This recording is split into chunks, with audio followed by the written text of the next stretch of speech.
Há 2700 anos antes de Cristo, em uma terra distante, vivia Jó, um homem de grande riqueza e rebanhos, acompanhado por numerosos servos. Ele era conhecido por sua posse, retidão e devoção a Deus, considerado o homem mais próspero do Oriente. Jó possuía uma vasta quantidade de animais, incluindo 7.000 ovelhas, 3.000 camelos, 500 juntas de bois e 500 jumentas. Além disso, tinha uma família maravilhosa, composta por 7 filhos e 3 filhas. Jó era um homem piedoso, preocupado com a santidade de sua família. Após os períodos festivos, convocava seus filhos e realizava ritos de purificação, oferecendo holocaustos em nome de cada um deles. Ele temia que seus filhos pudessem pecar e blasfemar contra Deus em seus corações, e desejava preservar a comunhão com Deus em sua família. Jó, capítulo 1, versículo 1. No outro dia, os anjos servidores celestiais foram apresentados perante Yahvé, o Senhor, e Satanás, o acusador, também estiveram presentes para ser ouvidos. Yahvé disse a Satanás de onde ele vinha, e ele respondeu que estava perambulando pela terra, indo e vindo pelos caminhos do mundo. Yahvé então disse se ele havia observado Jó, registrando sua integridade, justiça, amor e temor a Deus, e se desviando do mal. Yahvé afirmou que ele permaneceu íntegro, apesar das tentativas de Satanás de incitá-lo ao blasfemar. Satanás respondeu com uma provocação, afirmando que Jó só mantinha sua integridade por ser abundantemente abençoado. Se lhe fossem retiradas suas riquezas e sua boa fortuna, facilmente blasfemaria contra Deus. Yahvé, então, autorizou Satanás a afligir Jó, mas tentou que sua vida fosse poupada. Depois disso, Satanás saiu da presença do Senhor. Num certo dia, enquanto seus filhos e filhas estavam na casa do irmão mais velho, comendo e bebendo vinho, chegou um mensageiro até Jó e lhe trouxe notícias perturbadoras. O mensageiro contou que os bois e jumentas foram atacados pelos sabeus, que roubaram os animais e feriram os servos com a espada. O mensageiro era o único sobrevivente para trazer essa notícia. Enquanto o mensageiro ainda falava, outro mensageiro chegou com uma mensagem igualmente trágica. Ele relatou que um fogo enviado por Deus caiu do céu e queimou todas as ovelhas e servos, exceto ele. Logo depois, um terceiro mensageiro chegou com outra notícia terrível. Ele disse que os caldeus atacaram em 3 grupos, roubando todos os camelôs e matando os servos à espada. O mensageiro era o único sobrevivente para dar essa notícia. Mas as tragédias não pararam por aí. Um quarto mensageiro veio com a notícia mais devastadora de todas. Ele contou que, enquanto os filhos e filhas de Jó estavam na casa do irmão mais velho, um vento muito forte veio do deserto e derrubou a casa sobre eles, resultando na morte de todos. Mais uma vez, o mensageiro era o único sobrevivente para dar essa notícia. Diante de tamanhas tragédias, Jó se clamou, rasgou suas vestes, raspou sua cabeça e se prostrou no chão, adorando a Deus. Ele disse: Nu saiu do ventre da minha mãe e nu voltarei. O Senhor deu, o Senhor tomou, bendito seja o nome do Senhor. Depois de todas as tragédias que aconteceu com Jó, Satanás voltou a se apresentar diante de Deus. O Senhor indagou: De onde você vem, Satanás? Ele respondeu: Tenho percorrido a terra, vagando de um lugar a outro. Então o Senhor disse: Você notou o meu servo Jó? Não há ninguém na terra tão justo e íntegro como ele. Ele me teme e se esforça para se desviar do mal. Apesar disso, você me incentivou a permitir que Jó fosse afligido, mesmo sendo inocente. Satanás respondeu: É só tocar na pele dele para ver o que acontece.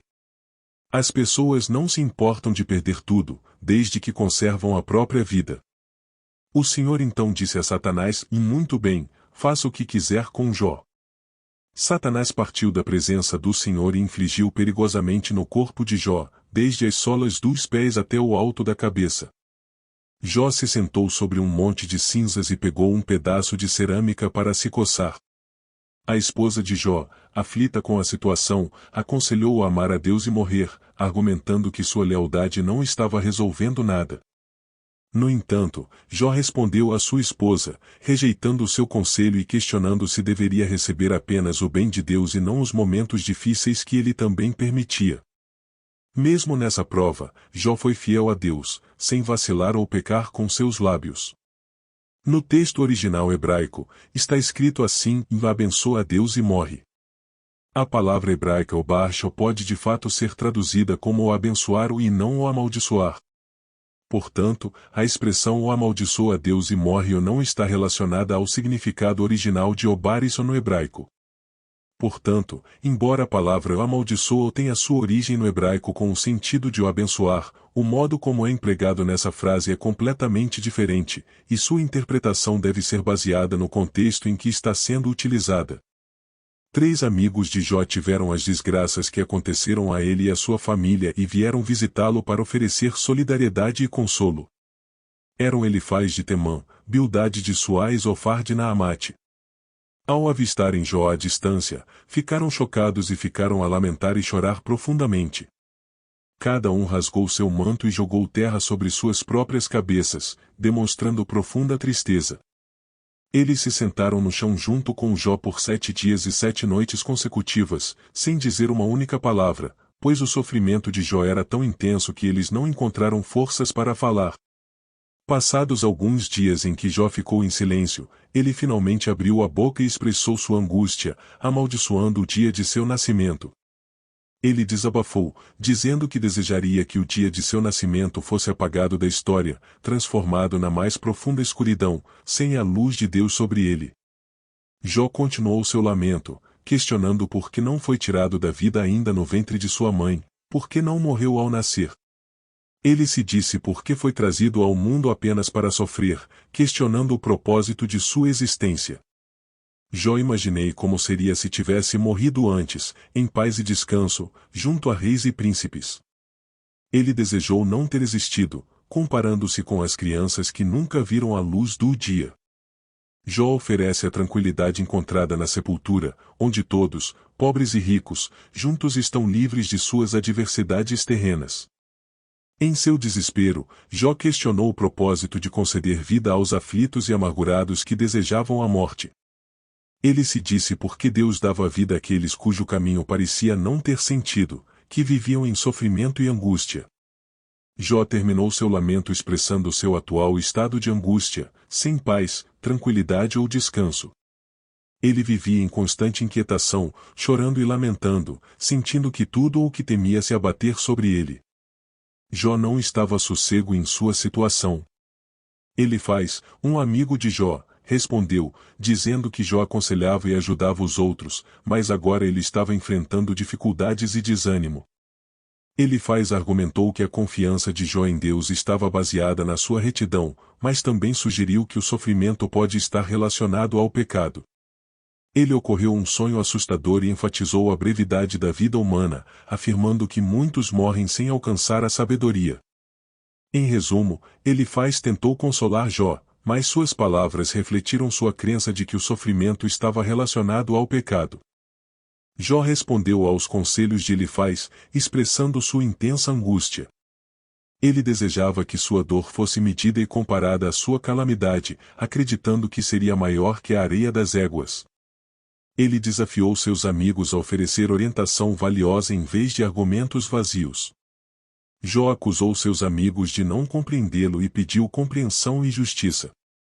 A resposta de Jó reflete seu sofrimento profundo e busca de compreensão diante de sua situação desesperadora. Clamando em agonia, Jó extrai seus olhos para os céus estrelados e suplicou a Deus, dizendo: Ó Deus Todo-Poderoso, eu clamo por ti em meio à minha aflição. Mostra-te a mim, pois desejo falar contigo e entender o motivo do meu sofrimento. E assim, em resposta à fervorosa súplica de Jó, Deus se manifestou de maneira extraordinária. Uma voz ressoou como o trovão nas alturas, ecoando pelo deserto escuro. Deus disse a Jó com uma voz poderosa e majestosa: Quem é este que escurece o meu conselho com palavras sem conhecimento? Agora, Jó, prepare-se como um homem e me responda, pois eu o interrogarei, e você me ensinará. Os olhos de Jó se arregalaram diante da grandiosidade da voz divina. Com humildade, ele respondeu: Senhor, reconheço que minhas palavras foram sem entendimento, e me arrependo.